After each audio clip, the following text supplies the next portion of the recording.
Hi, everybody. This is Jimmy DeYoung. Welcome to Prophecy Today video. Our focus is on current events and Bible prophecy and how they come together in the end times. But today we're going to be looking at the Palestinian army. A look at an army that may attack Israel. That's the big story. We'll get to it in just a moment. First, a potpourri of the stories and how they fit the prophetic scenario that is found in God's Word. We talked this week with Colonel Bob McGinnis. He's our man in Washington, D.C. I spoke with him about President Obama's new security strategy, which includes Obama's new international order. And he has a statement within that security plan which says there will be no war with Islam. Bob, your comments. Yeah, well, that's Brennan, and he's going to sing the songs that the president wants him to. He's been fairly consistent on that. And, of course, the administration has consistently missed on some key terrorist threats to this nation. I fear that they'll continue to do so. Bob McGinnis from Washington, D.C.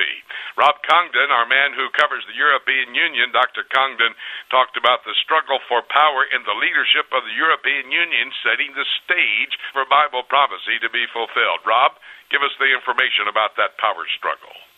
Back in January, we talked about who would be the one that would rise to the real power. Barroso has always been the real power because he represents the Commission. That is a 27-member body that is not elected, that is merely appointed by the various countries, but its power is complete. It's where the laws begin in the EU, and it's a strong technocratic bureaucracy that controls it.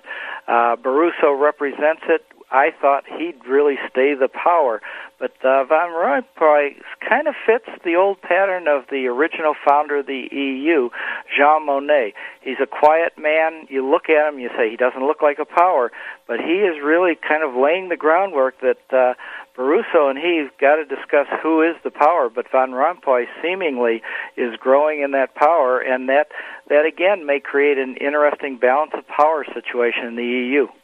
Dr. Rob Congdon covering the European Union for us.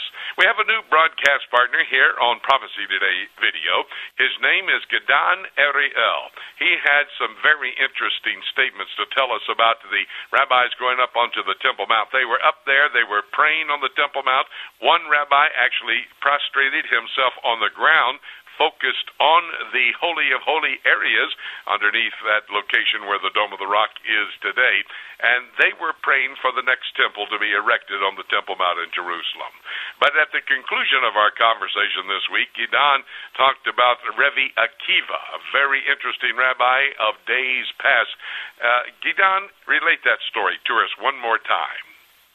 Look, I always say that the salvation of the Lord comes in a twinkling of an eye. This is not something that I made up. It is a thousands-year-old maxim of the Jewish sages, and even as you know, before 1967, nobody could even get close to the old city, much less the Western Wall, and much less the Holy Temple Mount. But and as recent as only a decade ago, no Jews hardly were going up to the Temple Mount, but now more and more are doing so, and there are organizations that are dedicating themselves to educate Jews towards going up to the Temple Mount, and by now there are thousands that go up throughout the year annually. And we don't know, look, when I go up there, part of you is screaming in delight to be so close to the living God, but a part of you is crying in agony, seeing the destruction that's going on up over there. Mm-hmm. So it's really very much like Rabbi Akiva, who, when he saw the destruction of the temple nearly 2,000 years ago, about 1,500 years ago, he went nearby with some of his friends who saw the destruction and were crying. But Rabbi Akiva was laughing because he said, if the prophecies about the destruction of the temple now I can see they have been realized, then I am confident that the prophecies about the rebuilding of the temple and the rebuilding of the entire Jewish people is certainly going to be realized as well. And that is why Rabbi Akiva was laughing, and that is why we even though today when we go up and we see that destruction, we know God's salvation is in the twinkling of an eye. We know that the temple will very soon be rebuilt quickly in our days. What I love about that story is that the rabbi many years ago understood when Bible prophecy was fulfilled, that was an absolute indicator that future Bible prophecy will be fulfilled, and that will be the case. Well, these are some of the issues we discussed with our broadcast partners, but again, the focus has to be on what Bob McGinnis and David Dolan and I talked about, the Palestinian army, the formation of a Palestinian army trained by an American general, equipped by America, and the word this week is they could turn their weapons on Israel if indeed the Israeli government does not give back Judea and Samaria within the next 2 years. That's a threat of some type, but it is a viable possibility according to the prophetic scenario that's found in God's Word. Let me think just a moment with you about the origins of the Palestinians. It dates back some 4,500 years ago to the twin brother of Jacob, Esau. Esau and Jacob, when in their mother's womb, Rebekah was told by the Lord there were two nations in her womb. Of course, we know that Jacob had 12 sons that became the 12 tribes of Israel and Israel today. Esau was the forefather of the Palestinian people. You can trace them from Esau to his grandson Amalek, then to Amalek and Agag, who was the king of the Amalekites. There in 1 Samuel chapter 15, a Israeli general said because of what happened when King Saul did not wipe out the Amalekites at that time, they faced the problem they do today. And of course, that would be the Palestinians in the inner body of the entire state of Israel, the possibility of them turning their guns on Israelis.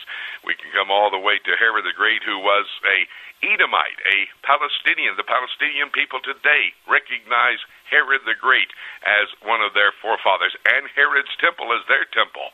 There was a second temple up in Samaria, and they tell everyone that is interested that that temple was the Jewish temple. Herod's temple was a Palestinian temple. The origins, and there's more study you could do on that. I have a series on it, Esau and the Palestinians.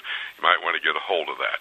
But the Bible also talks about the opposition from the Palestinians. Ezekiel chapter 35 says that they will kill the Jewish people and then try to take their land. That's verses 5 and 10 in Ezekiel chapter 35. Malachi chapter 1 says that the Palestinians, the Edomites of yesteryear, Bible times, the Palestinians of today will return. They will rebuild. They will set up borders. God will call their borders the borders of wickedness. Chapter 1 of Malachi, the prophet says that God will have indignation against these Edomites, the Palestinian people of today. Operation against the Palestinians will be found in the book of Obadiah. The prophecy there is that they will get drunk with power. And as they drink and get excited, not necessarily taking liquor and putting it into their body, but becoming intoxicated with the power that they have over, for example, the city of Jerusalem, the old city, and the Temple Mount, and Judea and Samaria, which God has promised to the Jewish people. But ultimately, God will raise up the Jews when Jesus comes back to the earth. They will be able to defeat the Palestinians forever. That Palestinian conflict is going to go on until the return of Jesus Christ. This is Bible prophecy laying out for us what is going to happen as it relates to current events. And as I tell you this, must remind you the next event on Bible prophecy would be the rapture of the church. Jesus shouts, archangel shouts, trumpet God sounds, we're taken to be with him. And by the way, that rapture could happen at any moment. Having said that, nothing left for me to say, except let's keep looking up until